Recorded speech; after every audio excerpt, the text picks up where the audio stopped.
Well, thank you, Mark, for this long introduction. It seems to be that I'm quite old. um, Global trends in creative economics, green industries, education, entrepreneurship, and tourism as drivers of sustainable economic growth. I can say that's a big title. And when I thought what I could tell you, the idea was, well, this is quite a challenge. And so why not setting a title which is ecological and social transformation of the society as an engine for sustainable growth, another big title. Hopefully I can give you some input of what it is about if you want to be successful with sustainable economics. And I will give you just a hint why I'm at the Green Party. It was, I think, in 2000 when I traveled from Shanghai westbound to Wuxi.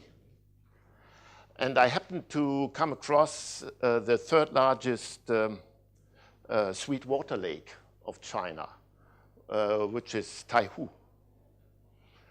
And it is a beautiful lake if you drive along. And I said to my friend Ang San, stop, we want to make a photo, you know, we want to see that.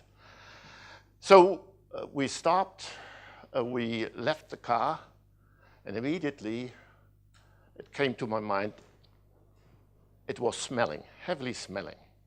And after a while, I saw dead fish on the lake. And I said to my friend Ang San, what's happened with this lake?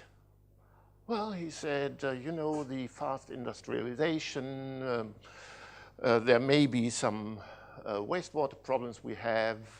Actually, this lake was, I don't know what the English word was switching around.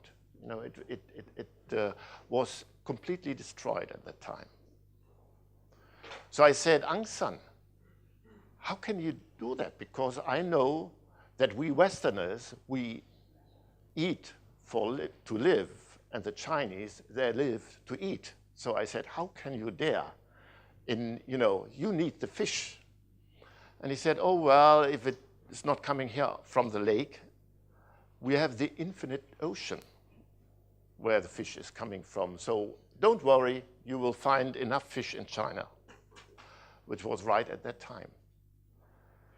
However, when I heard this and I left Taihu, I said to myself, is it real that in this country at that time, they want to struggle, they struggle to have the same level of consumables, of cars, of refrigerators, of everything which are consumer goods than we have? It came to my mind that I had read a book of Dennis Meadows in 1972, The Limits of Growth, where simply it was said, if everything would live like we do in Germany, this world would be not enough for us. Actually, at this time, we would need 2.6 worlds, so to speak, in terms of resources, which is not only rare earth material, which is simply water, which is simply air, clean air, that we all could live. So that was actually the point where I turned around and I said, well, if I leave my management position, and I thought at that time I would do that with 60 years, I tried to work as a politician because I think we have to change this. Because one thing is for sure, we cannot say in the Western world, we want to have our cars, we want to have this level of civilization, and the people in Myanmar or in China or elsewhere, they should stay as they are in terms of not using the resources like we do that. By the way, I remember when we were talking about that, and I looked at all the bicycles in China, and I asked you a question: can you really imagine that all the people who are riding bicycles right now would have a car? My friend just looked at me, and he said, "And how many cars do you have?"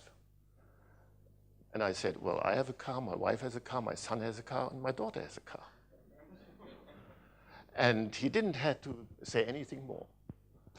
By the way, if you go to Beijing right now, you will find the problems if everybody wants to have a car. So this is, so to speak, the point where I wanted to start with, that we really have a severe problem in this world. We have overfishing. We have the situation that the agricultural soil is at 40% is overexploited. We have social problems. We have 20% of the population in the world has 85% of, or has of the 85% of the world's GDP. And so we need to do something. That was the reason Mark mentioned that I joined the committee for wealth, for growth, wealth, and quality of life. But if you look at that, you can make a choice. You can say, okay, we want to have degrowth. And immediately what everybody tells me, if we would have degrowth, that would mean that you have to sell your car, you should have a smaller flat screen, etc., etc. On the other hand, is it real that if we think of prosperity, for instance, in Germany, we have 1.8 or 2% growth of GDP, that we need this kind of a growth to increase our wealth and quality of life? What does it mean, for instance? If we want to increase that, at the moment, at an average, a household in Germany buys every 4 years a new flat screen. If you extrapolate this in future, that would mean that we would need a flat screen every 2 years in 2020. Do you really believe that our wealth, our prosperity, our quality of life increases by cutting the number where we buy a new flat screen from 4 to 2 years? I don't believe that. But if we would have a situation where I could swim in the River Rhine, which I used to do when he said I grew up in Bonn, and when I was 6 years old, I used to swim in the River Rhine. Try it today. I think nobody of you would really like that. It smells, and you really could hurt. All right, this is the introduction, so to speak. And the alternative to degrowth actually is, can we have a certain growth which would not lead to a situation where we would eat up more than we have, where we would use more resources than we have, but we would try to match with the resources of this world. And I give you another example. In the Committee of Growth, Wealth, and Quality of Life, we had been 18 experts, 18 parliamentarians, and we invited experts from the industry. So we invited the head of the industry of the chemical industry in Germany, which is very successful, as you might know. Companies like BASF, like Bayer, like Boehringer Ingelheim are very, very successful in Germany.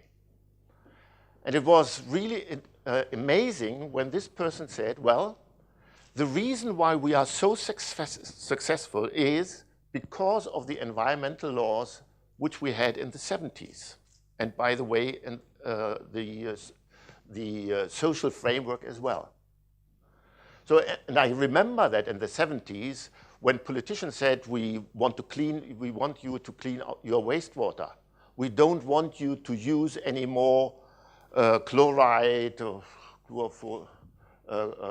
chlorides, you know, or we want you not to dump your wastewater just in the River Rhine or elsewhere. Everybody was crying, it's too expensive. We are getting out of being competitive. Even today, you hear that very frequently. But amazingly, this person told us, because of the strict rules in the 17th, we are now so successful in what we are doing right now. So I think there are a lot of other examples of that. This morning, I visited a small company here close to Berlin, Berolina. I guess nobody would know what they are doing. What are they doing? They are replacing the cartridges of printers, laser printers. And I thought they are all made in Taiwan or in China or elsewhere. No, they are competitive here in Berlin with our wages, with our environmental laws, and this company specifically calls themselves a sustainable company. They have 30% of their usage they create by themselves by photovoltaics on their roof. The heating is done by photovoltaics. They have a kind of a cradle to cradle, if you know what I mean. This is a scheme where you replace and have cycles more than using up consumables.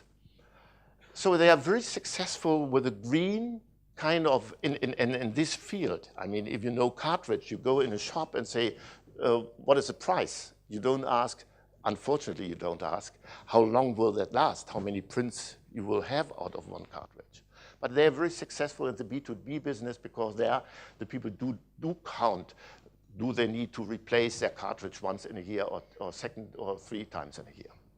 So I could give you a number of other examples where sustainability is the basis of success more than trying a cost factor.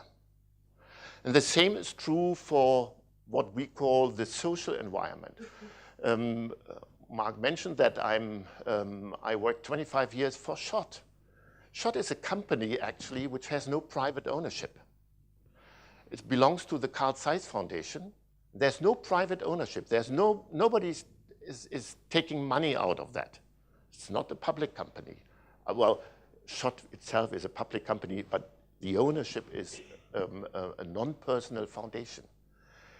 And we had a system where we had higher pensions, which I will enjoy in a couple of years, higher pension plans than everybody of you possibly. And so what we have done, we said we want to have a sustainable kind of framework in terms of social responsibility. And we had been very successful. Carl Zeiss, as you may know, is a very successful company.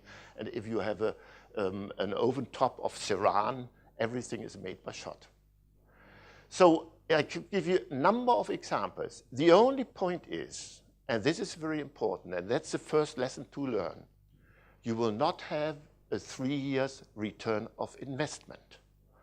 So it's nothing for the guys who want to buy and sell. Buy a company, revolve it, and sell it after 2 years and making a lot of money. Because I think we all, if we work, we want to have a kind of a lifetime work, more than just for 2 years. So the message is you can be very successful by doing this.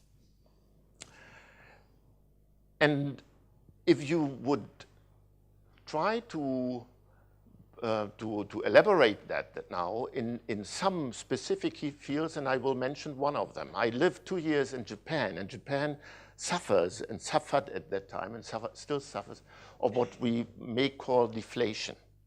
They had a huge crisis like we had here in Europe 4 years ago, and which is still kind of existing, but more than 20 years ago, we had a banking crisis in Japan, and following by that, a kind of a deflation. From my perspective, Fukushima is not only a disaster in terms of that a nuclear power plant exploded by the tsunami, but it is a big chance for this country. And unfortunately, the Japanese government decided not to go this way. But I think if you see how many employment could be created, how many actually, how many chances would be created by shifting from one technology, the old nuclear technology, into sustainable, like renewables. It is a tremendous chance for this country to go this way. Japan is doing what they want. I'm chairman of the ASEAN countries, the Parliamentarian Friendship Group of the ASEAN countries. ASEAN countries are from Indonesia, Philippines, Singapore, Malaysia, up to Myanmar. And whenever, when I talk to the parliamentarians, one of their biggest concern is how can they create enough energy production for their countries, enabling then industrial growth in their countries. So energy is a very important factor. And Vietnam is now negotiating with France, with Japan, with China about building up nuclear power plants. But what does it mean? That means that the state organizes that, big companies would organize that, but I doubt whether this will come down to the level of the single citizen. They would have a chance, which is decentralized energy production, which is less in terms of cost. I don't know whether you know that the lowest cost for producing energy right now is wind energy. Cost is 7.5 cents per kilowatt, followed by photovoltaics, 8 cents per kilowatt. And then we have nuclear power, 11.6 cents. The last figure is very simple. The United Kingdom is in a stage where they consider another power plant, a nuclear power plant. So there is an official offer of EDF, that's the French nuclear kind of state-owned company, and they are offering 11.6 plus a guarantee, which they want to have, a guarantee that the price would increase of 1 kilowatt together with the inflation. And as you know, if you once have erected a windmill or you have your photovoltaic cell on your roof, the costs are gone because the investment cost. We say that the sun and the wind will not write any bills. So what I'm saying is there would be a chance if a decentralized development of countries would take place. And in this circumstances, the second message I want to say or give is, unfortunately, this would mean that one of the most severe problems in the developing countries would need to be overcome. This is corruption. Corruption is really a problem in all these countries. And I do say that so frank and in an undiplomatic way, because it's the most severe problem in these countries that they would not develop sustainable technologies. Like, as I said, decentralized energy, and I could add then the way how they would develop their own agriculture, how they would develop their production beside of energy production. Everybody tells us that the situation or the reason why Germany is so successful, the reason is because 65% of our employees are not in multinational companies. They are in what we call small and medium-sized entities, the Mittelstand, the famous Mittelstand. But the basis of the Mittelstand is he needs a non-corrupt situation, because it's impossible. I mean, for a Siemens, or I shouldn't talk about any companies, but for a big company, they can give some money to someone to try to influence decisions, buying decisions. For a small, medium-sized, I worked there for a company, we made some 150 million euros in sales and turnover. I could not go to the president of Indonesia and give him any money and saying, please help me that I can make some more business here in Indonesia. Impossible. I had to work by myself, but if corruption would be there, I would have a problem. So this is the second message I want to give. Third message. If a company, a country wants to develop, one of the most hindering factors are that you do not have educated people. Education is one of the most important things to do. And I'm always a bit astonished if they want to copy the German system of our dual education, which is half you go to school and the other half you are working in a company. Because this is based on a more than 100 years development of what we call craftsmanship in Germany. Nevertheless, I think education, vocational training is one of the key if you want to develop these countries. And this is mostly not understood, this is very important in terms of not only social responsibility, but to develop a country. So if you want to develop, want to have a sustainable development, education is one of the most important items you have to look for. Last thing I want to say, and fourth, which is very important, is you have to measure success. If you today listen, Mr. Gabriel, our Minister of Economics and Energy, he's going in his press releases and say, oh, Germany is doing very well. We have 1.8% GDP growth. And next year we will have 2%, and next year we will have 2%. What that does not tell you is quality of life, is the wealth of everybody, is it increasing? So if you have the economic dimension, which is important, you need to look for what we call the social dimension and the ecological, the environmental dimension as well. For the time being, for today, unfortunately, by using more coal for energy production, actually the ecological footprint of Germany is going down. So we are increasing the footprint. That is, we use at the moment more resources. We are increasing the carbon dioxide production at the moment by producing energy. We are eating up even more of the world than we did before. So I would not stand here as a Minister of Economics and said we are successful.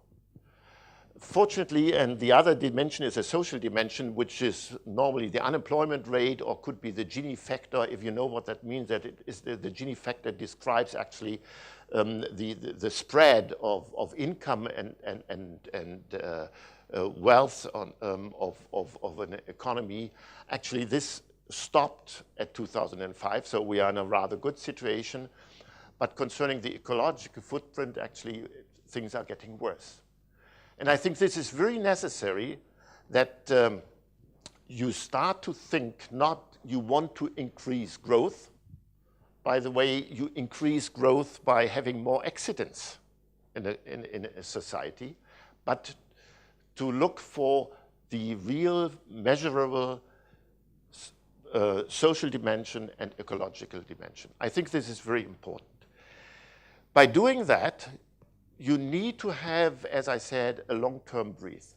You will not get a return of investment within 3 years. Again, this would be not necessary. I come back to to my visit this morning at the Berolina.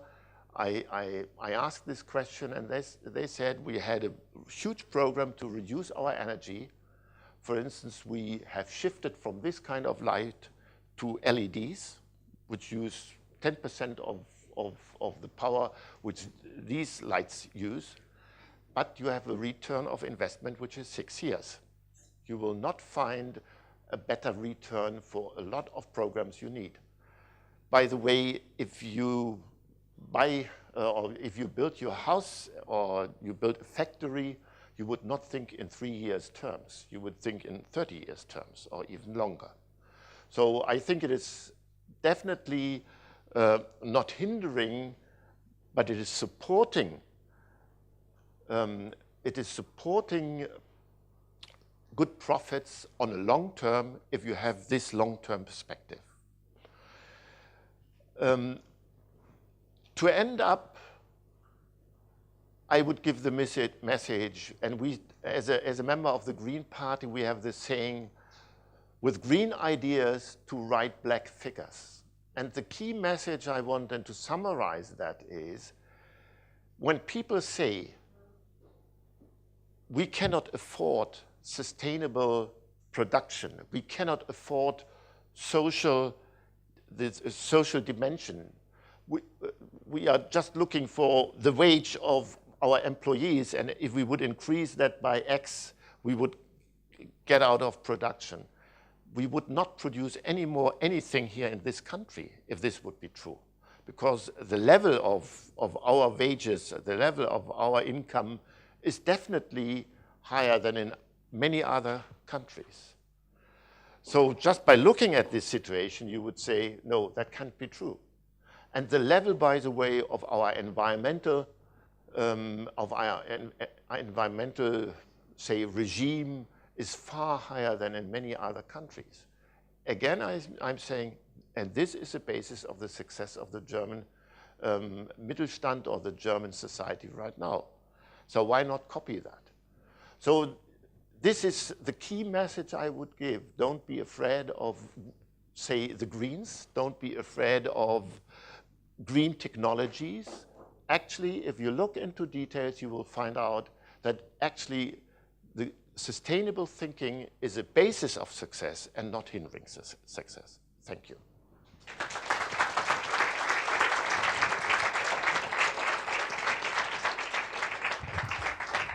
Thank you very much, Dr. Gambke, and I wish that more thought the way you did. I think very often we think of the environment and we think of these sustainable solutions and it's always going to be more expensive, it'll cost more, it'll decrease profits. But I think very often it is the opposite. So I think we need to really change our mentalities as well as our lifestyles when it comes to that. So thank you very much for that excellent lecture.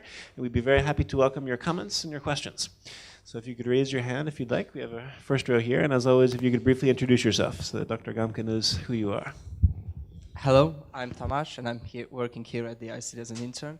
And my question is, what programs does Germany, or even your party, offer for small, mid, or big companies to promote, to change to a sustainable green economy? Well, actually, our party is a political party, so we cannot offer kind of a programs. What we can do is, if we would have an access to government, which we don't have because we are not part of the government, we could support. But I give you a very, very concrete example. One is education. There's a private school, which is called Ecological, being located in Regensburg.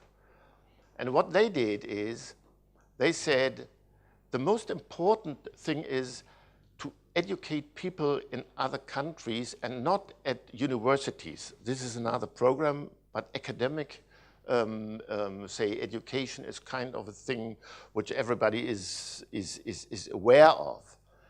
But what they offered, and now they have just they have entered the second round, so to speak, with people from Malaysia who are doing 18 months education here in Germany. And what they will get after these 18 months is a degree as a Master of Industry, Industriemeister in German, which is a degree which is officially then by the I don't know what Handwerkskammer is, the Chamber of Commerce, Industrie- und Handelskammer, Chamber of Commerce. After 18 months, they just had sent back 14 people or 18 people to Malaysia. And they have the level of the craftsmanship which an equivalent German would have. So what they can then do, they can train people in their country. I think these programs start very small, but I think we could do far more in terms of bringing the people here, and the point I want to make is not at the academic level, and not at, say, not at the academic level, but the level below, which is the most important thing to do. Give you, okay, this could be done. Secondly, in terms of environmental things, I think we simply have to look for more the specific programs in these countries. I give you an example. We had a rice farming cooperative in Thailand. And it happened that the link to Germany was that it was headed, or is headed, by a gentleman who had been working 10 years in Bremen as actually an engineer for aeroplanes. He returned to Thailand and said, what can I do? And he left aeroplanes and went to rice farming. And he had a simple idea. He said, okay, coming from Germany, coming from Europe, Germany is very keen on ecological and food. So he shifted this cooperative of, in the meantime, more than 5,000 farmers, not families, family members, maybe 1,000 farmers or 800 farmers, to a kind of a green farming. And by doing that, he was more successful, he gets more money. One simple thing is, what we had to do is, we gave him the money for a storage building. So one of the problems actually was that the rice they harvested, if you sell that immediately, you have to sell it at the lowest price. So what I'm saying is, little programs help, but they should be more numerous. What does not help, to my understanding, would be to look for the big multinational entities. They have their programs by themselves. From my perspective, they don't need any support. But if you look at what we are doing, we are sometimes more listening to the big ones because they are speaking louder, they have more power, than to the small ones. Additional questions or comments? Okay, let's move more towards the back.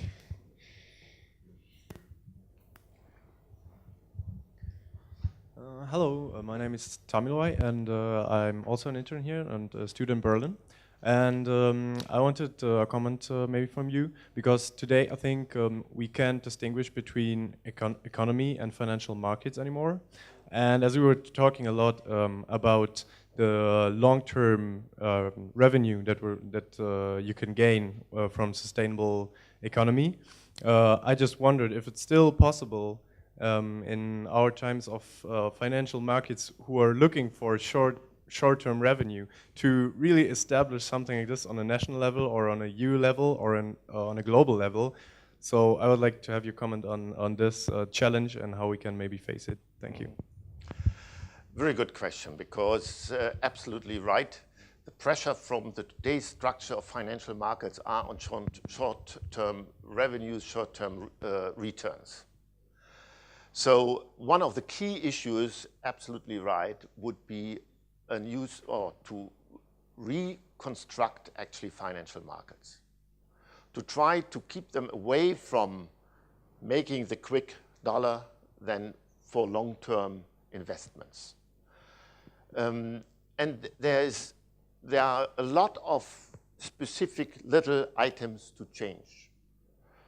One would be to increase the leverage ratio, which is at the moment in Germany at Basel III is negotiated at 3%. Absolutely ridiculous. I just wrote a parliamentarian proposal of increasing that to 10%. By the way, the Americans, they agree with that. What does it mean? Equity means that the responsibility for longer-term investments are increased.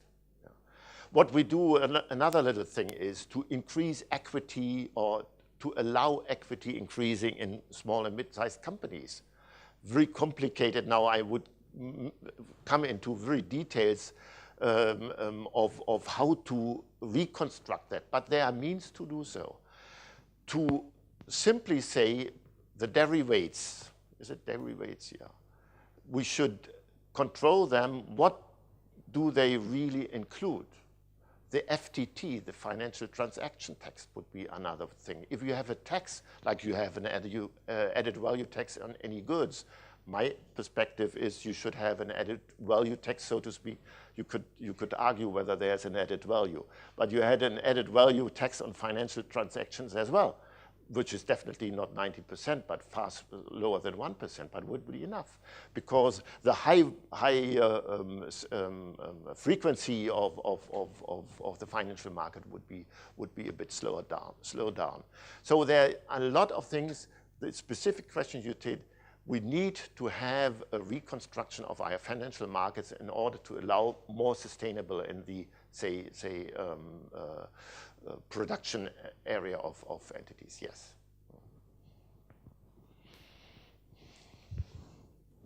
Back. Okay.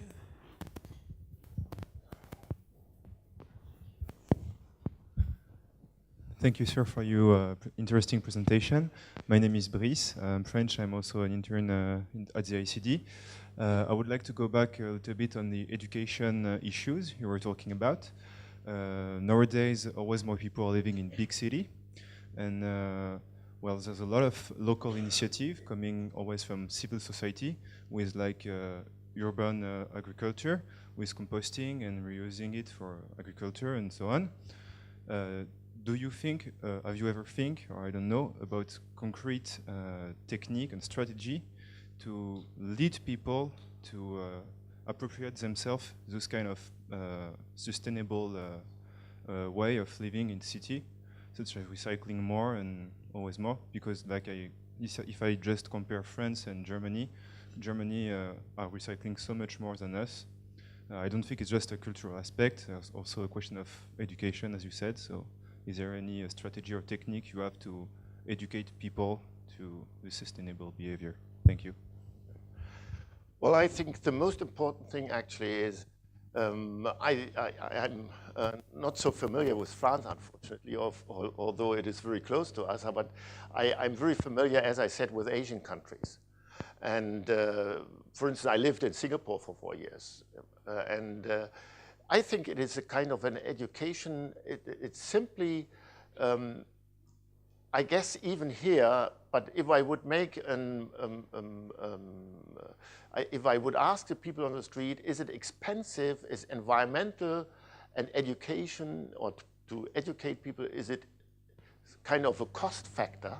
Everybody would say, yes, it's a cost factor.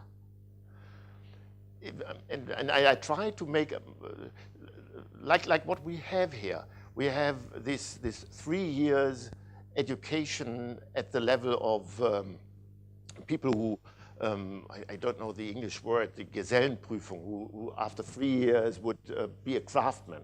Yeah. If you look for the cost, everybody would say, oh, it's too costly. If I talk to my friends in Indonesia, and I just afterwards I meet Mr. Habibie, the son of the former president, we will talk about that, and he will try to convince me it's too expensive. Nobody would invest into 3 years education for a person. After the 3 years, he may even go to the competitor. But the situation is everyone wants to copy German. I think, to put it in one nutshell, we need to inform people about the sustainable, say, the result, the positive result of sustainable doings.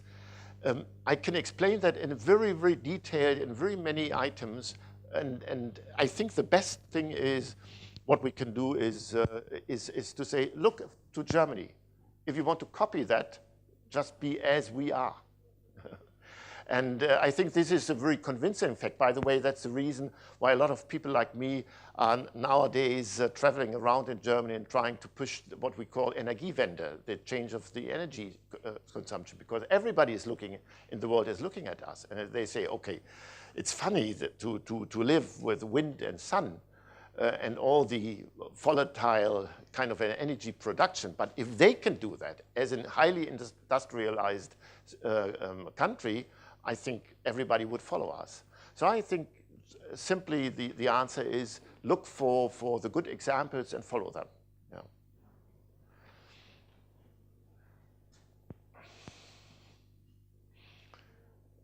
Any more questions? Final question in the front, please.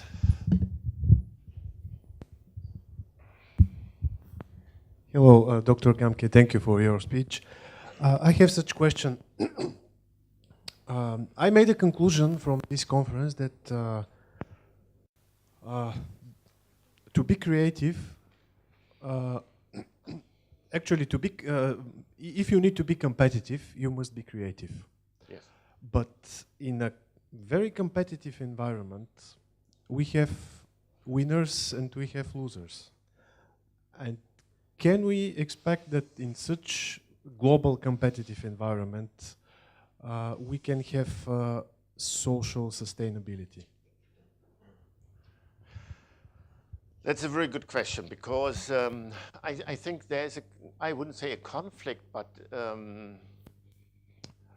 it is kind of a problem like we have it, especially in Germany, that actually, as you said,